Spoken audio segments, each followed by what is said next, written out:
তার এই ক্ষেত্রে 1 মাসের কারাদণ্ড এবং একই সঙ্গে আইনে যেটা আছে অর্থদণ্ড, উভয় দণ্ডই তাকে দেওয়া হয়েছে।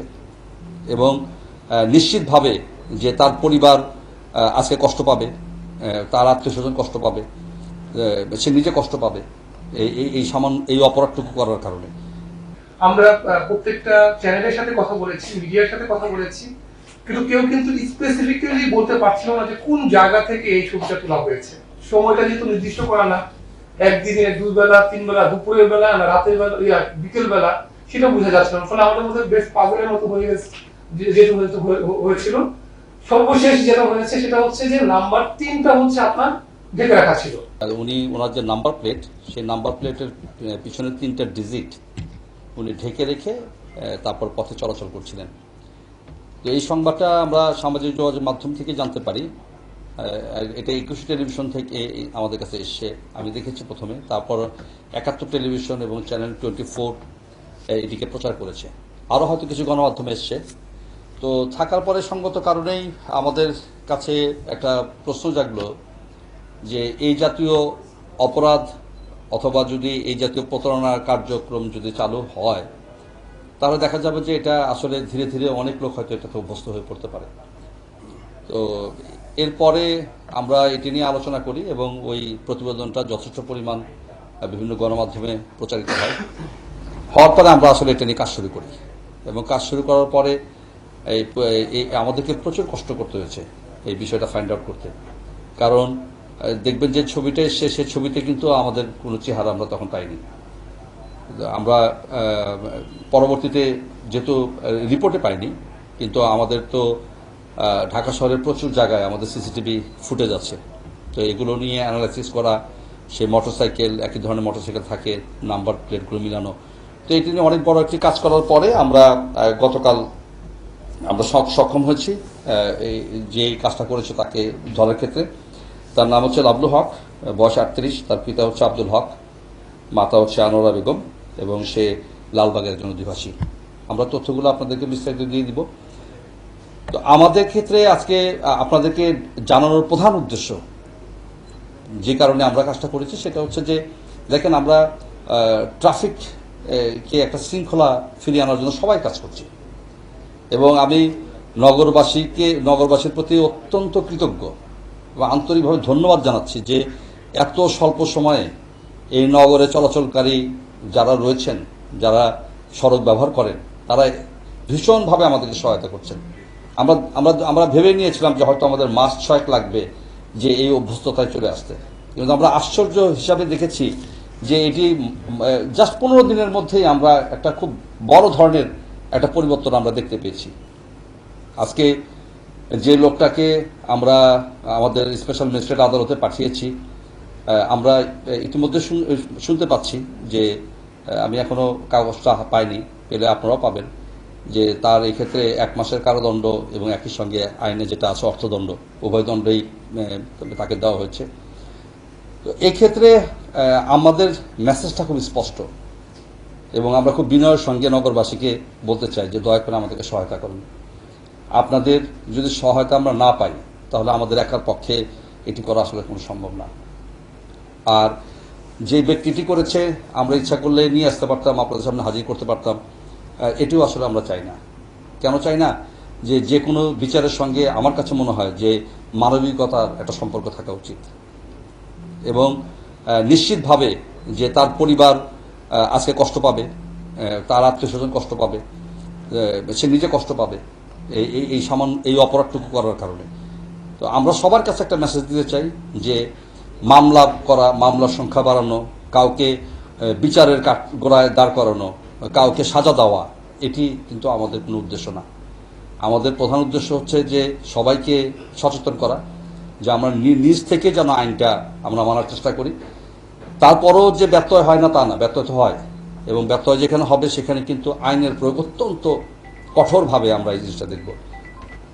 আমরা দেখেছেন আমাদের যারা কাজ করে, আমাদেরকে একটা ইনস্ট্রাকশন দেওয়া আছে যে আমরা সর্বোচ্চ ভালো ব্যবহার করব মানুষের সঙ্গে, সর্বোচ্চ যেটা করা সম্ভব। আমরা ইনস্ট্রাকশন দিয়েছি, সবাই হয়তো ওটা ফলো করে না বা সবাই পারবে না, কিন্তু আমরা সর্বোচ্চ ভালো ব্যবহারটা করব। কিন্তু আইন প্রয়োগের ক্ষেত্রেও আমরা সর্বোচ্চ কঠিনটাই থাকবো। আমরা বিষয়টিকে আমাদের নজরে এসেছে হচ্ছে আজ থেকে 7 দিন আগে অলমোস্ট।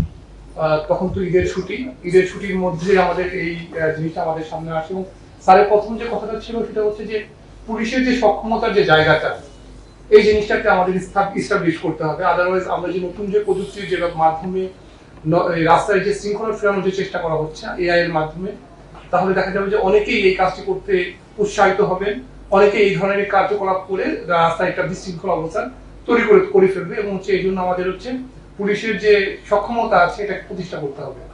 তো আমরা এটার মধ্যে যেটা প্রবলেমটা ছিল সেটা হলো যে প্রথমত হচ্ছে যে আমরা প্রত্যেকটা চ্যানেলের সাথে কথা বলেছি, মিডিয়ার সাথে কথা বলেছি, কিন্তু কেউ কিন্তু স্পেসিফিক্যালি বলতে পারছিল না যে কোন জায়গা থেকে এই ছবিটা তোলা হয়েছে, কে তুলেছেন। ম্যাক্সিমামের কথা হচ্ছে যে তারা হচ্ছে ভিডিও ভাইরাল হয়েছে সোশ্যাল মিডিয়াতে, সেখান থেকে তারা হচ্ছে এই ছবিটা পেয়েছেন এবং হচ্ছে যদিও স্যার বলেছেন যে 19 তারিখের ঘটনা, কিন্তু আমাদের যারা সম্মানিত মিডিয়া পার্সোনালিটিস যারা ছিলেন তারা কিন্তু আমাদেরকে 19 তারিখের কথাটা বলতে পারেন নাই।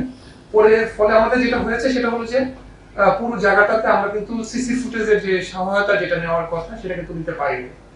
দ্বিতীয়ত হচ্ছে যে আমরা তখন হচ্ছে মানে অনেকটা গেজের মধ্যে দিয়ে কাজ করার চেষ্টা করেছি যে এই লোকেশনটা কোথায় হতে পারে।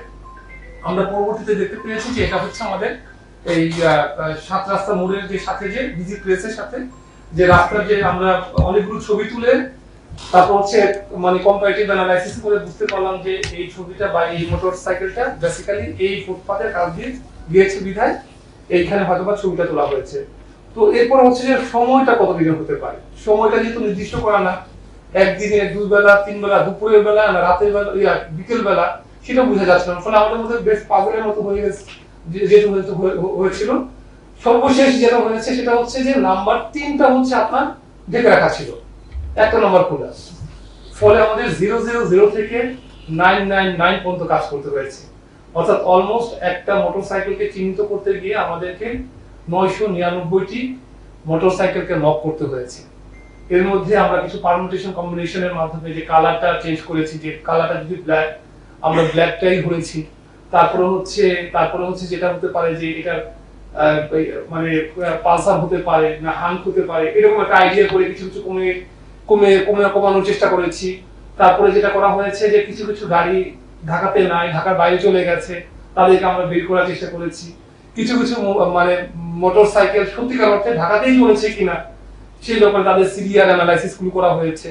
এরকম করে শেষ মুহূর্তে আমরা কমাতে প্রায় 70-80টার মতো নেওয়া হয়েছে। 70-80টার মানে আরো বেশি কমানো দেখা হয়েছিল। এবং তারপর হচ্ছে প্রত্যেকটা ব্যক্তির সাথে যোগাযোগ করা। ঈদের মধ্যে আমাদের ব্যক্তির সাথে যোগাযোগ করতে হয়েছে, ভাই আপনার নাম্বার প্লেটের ছবিটা দেন। নাম্বার প্লেটের অনেকেই ছবি দিতে চেয়েছে, অনেকেই বলতেছে যে আমি কেন দেবো ইত্যাদি ইত্যাদি।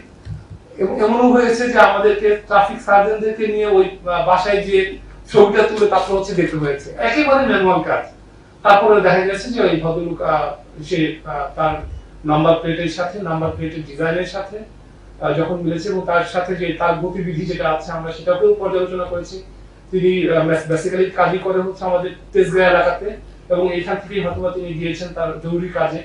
এবং সেই সময় তার হেলমেট ছিল না, আমার কাছে যেটা স্বীকার করেছে যে তার হেলমেট ছিল না, হেলমেট না থাকার ফলে তার মাথায় ঢুকেছে।